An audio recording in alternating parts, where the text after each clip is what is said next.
Okay, in section 1.7, your homework is to complete pages 38, 39, and 40. Sounds like a lot, but it's not so bad.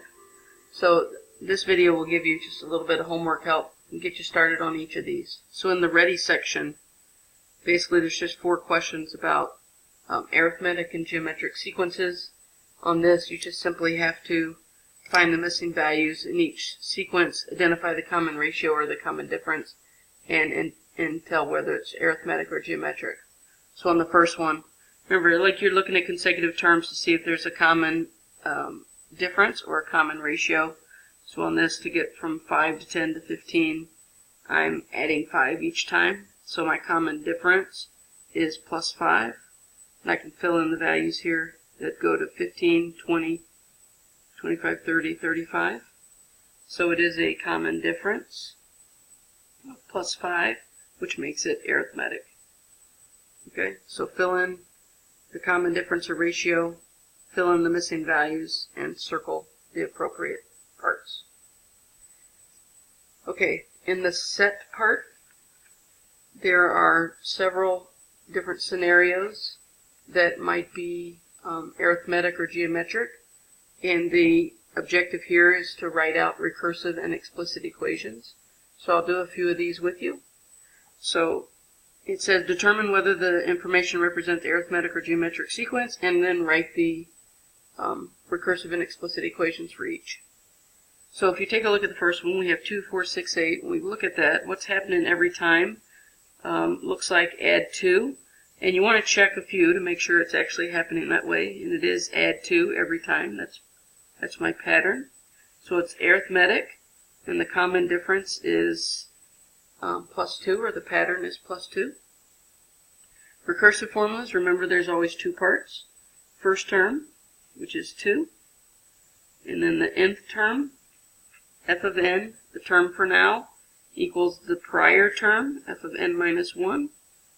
And what do you do to the prior term? You just add to the common difference. That's recursive.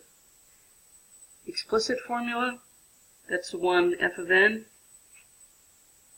equals, you start with the first term, 2, plus the common difference, 2 times n minus 1. So for arithmetic sequences, it's f of n equals f of 1 plus the common difference times n minus 1. Now you could rearrange this. I like to do that to kind of simplify this. So this would equal to 2 plus, if I distribute, 2n minus 2. Those 2's cancel, so I get f of n equals just 2 times n. Okay, so that's arithmetic. The geometric one, now we still start at 2. 2, 4, 8, 16. We can see here the pattern is multiply by 2. That makes it geometric. Common factor is 2.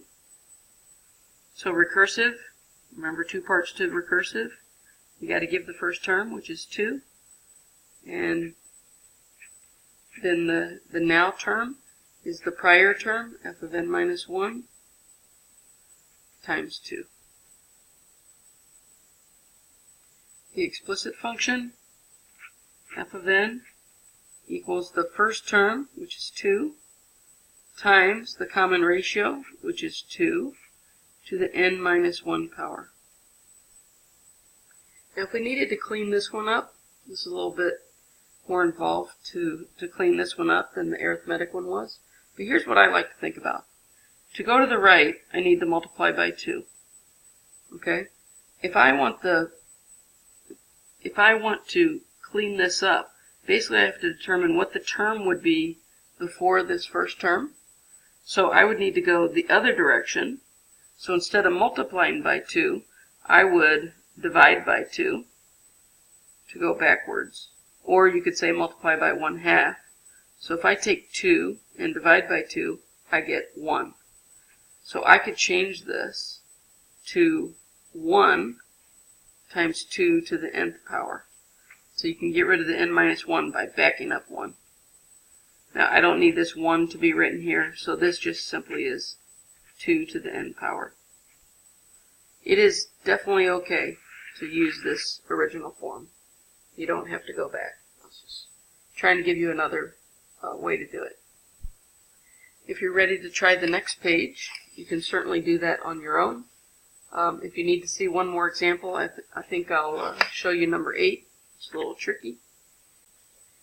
Okay, so on number 8, we're looking for a common difference or ratio. Well, to get to 5 to 8 is add 3. That's definitely not the next thing that we do. So we are going to have a geometric distribution here, and we need to figure out what the common ratio is.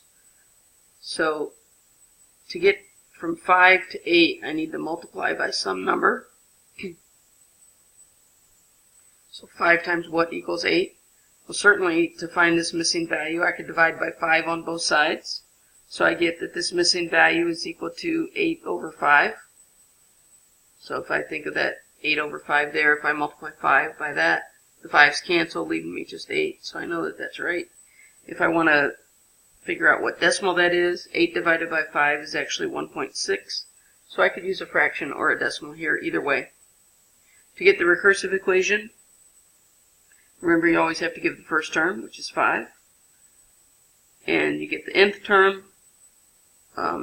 The new term is the prior term, f of n minus 1, times 1.6.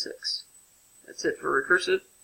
The explicit, f of n, for geometric explicit, we have to start with the first term, 5, times the common ratio, 1.6, to the n minus 1 power. Now you could actually stop there, but on explicit, if you wanted to clean this up to where you didn't have the minus 1 up here, where it was just to the nth power, what I would have to do is find term 0, actually. So if I'm working backwards, instead of multiplying by 1.6, I would have to divide by 1.6. So if I want to think about times 0, I could do 5 divided by 1.6, which is actually 3.125. You could try that in your calculator. So if I wanted to do this, I could also write this as a first term of 3.125 times 1.6 to the nth power. Just cleans it up a little bit. You do not have to do that step. So the rest of these, you can try them. Some are arithmetic, some are geometric. On these that have word problems, basically you guys, set up a table. That's what I would suggest. So use the margins here to set up a table. I'll get you started on number 9, actually. So number 9, Michelle likes chocolate, but it causes acne. So she chooses to limit herself to 3 chocolate bars every 5 days. So basically she's eating part of a bar each day. Okay, so we can talk about the number of days that she's eating chocolate bars and how much she's eating every day. So this would be n, f of n.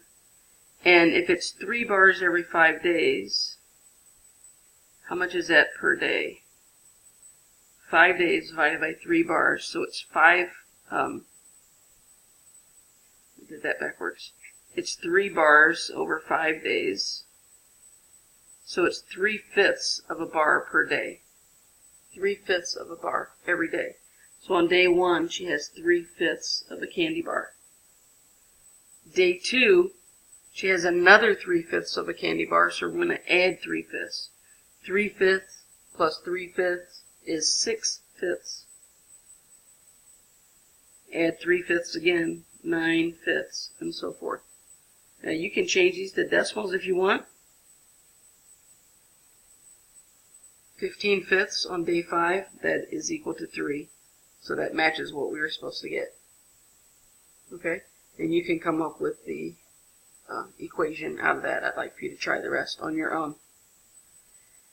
Okay, so please set up all of those. You can work with your partner to do that. What you don't finish in class, you need to complete for homework. Hopefully you'll be able to make good progress in class. The last page of the homework is this, some graphing. Basically what it's asking you to do is graphing and counting slope between 2 points. So you have 2 points and a slope are given. Plot the 2 points, draw a line segment between them, and then show how you could find the the slope on the graph.